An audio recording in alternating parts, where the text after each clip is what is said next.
This is the SHW Off-Road Daily Drop, and today we are talking about fridges, particularly if you have a trailer.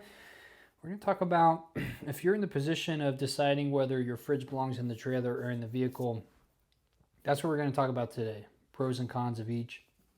Maybe why you should go one way versus another. That kind of stuff. So thanks for joining me. Again, I'm Jake Tillman with SHW Off-Road, and let's dive right into it. So I kind of have a unique experience or background with this. I have an open trailer. Let me shrink my camera here so you can see what I'm talking about.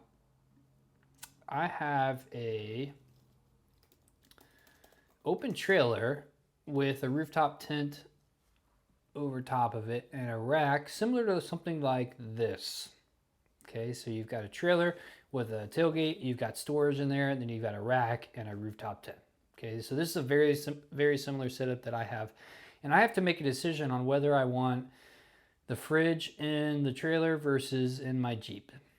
And I think quite a few people are in this position. So this is the vein I'm talking about.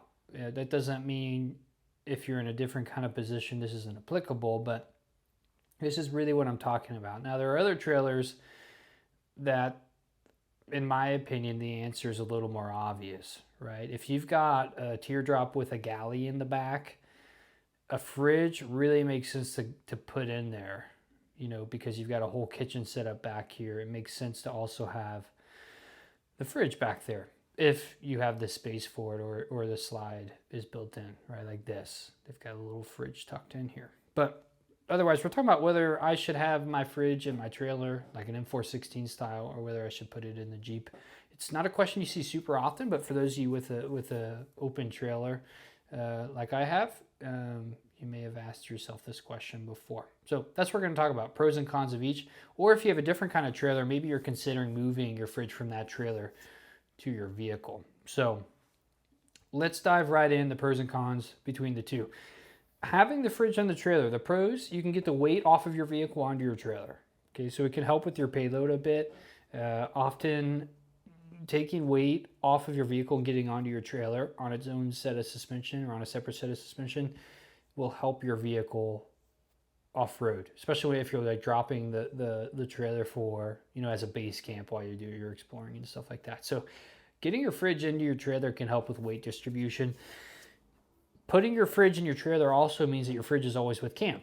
Okay, so if you do base camps, maybe some people stay at camp and then you go off on your adventure or do your day trip, the campsite still has a fridge, which presumably has all your food, all your perishables, drinks, stuff like that.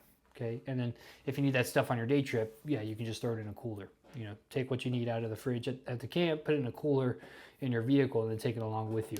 So that's number two. Number three, moving a fridge from your vehicle into a trailer can save you a ton of valuable space in the trailer. You don't realize how much space a fridge really makes up until you run with one for a while, then you take it out and you see how much more space you have to work with the fridge outside. So those are some of the pros to having having your fridge in your trailer.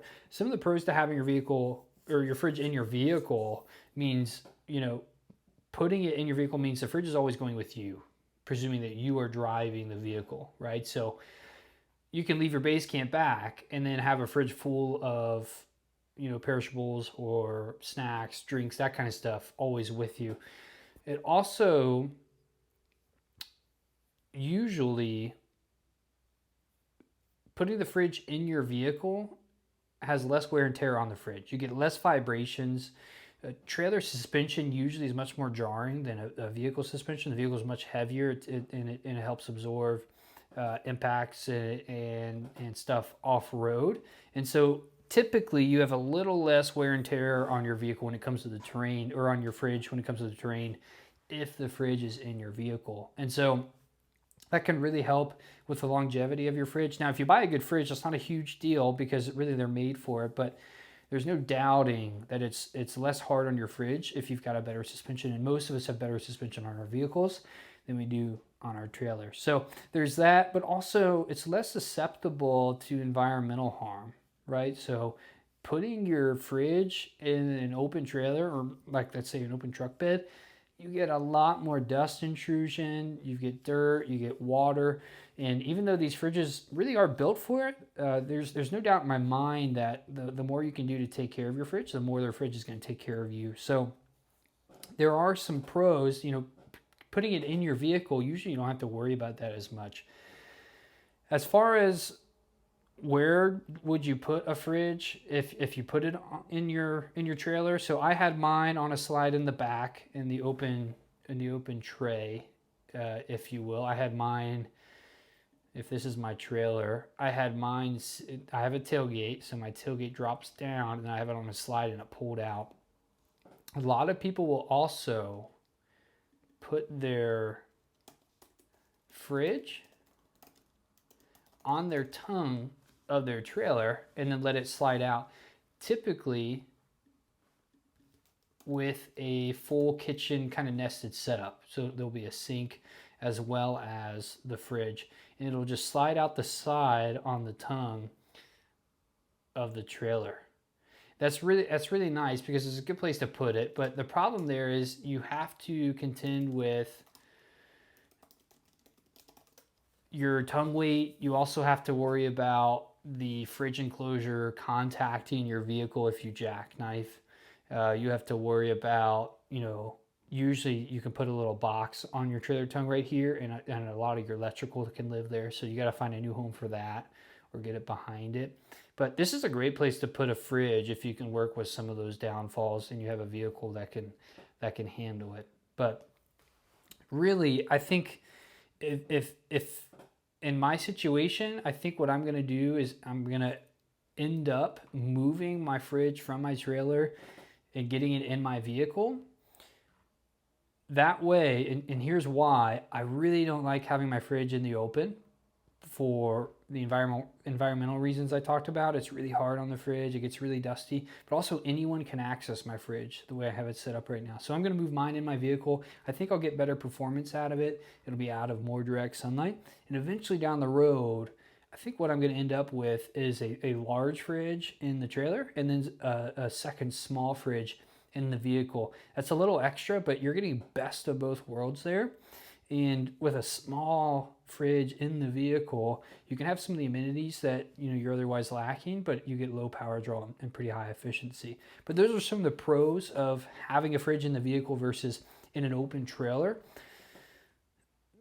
It's just really touching the surface, and it's kind of a very specific viewpoint, but I hope that gets you thinking of, if you're thinking about building a trailer or buying one, where is your fridge gonna go? And perhaps you had a default answer, kind of in your head, but I hope that gets you thinking about maybe the pros and cons of each. I'm a really big fan of getting the fridge off the trailer into the vehicle, which is why I now do that. But the best of both worlds is to have one in each. So do your research. I would love to hear your thoughts on it. If you have something to add, drop a comment below or reach out. But tomorrow we're going to talk about timber and axle-less systems on trailers, kind of continuing this conversation about trailers. So join me tomorrow. There's going to be some good stuff, maybe some things you haven't considered. I run a timber and axle-less setup on my trailer, and a lot of people are considering doing the same. So join me tomorrow. Otherwise, thanks again for watching today.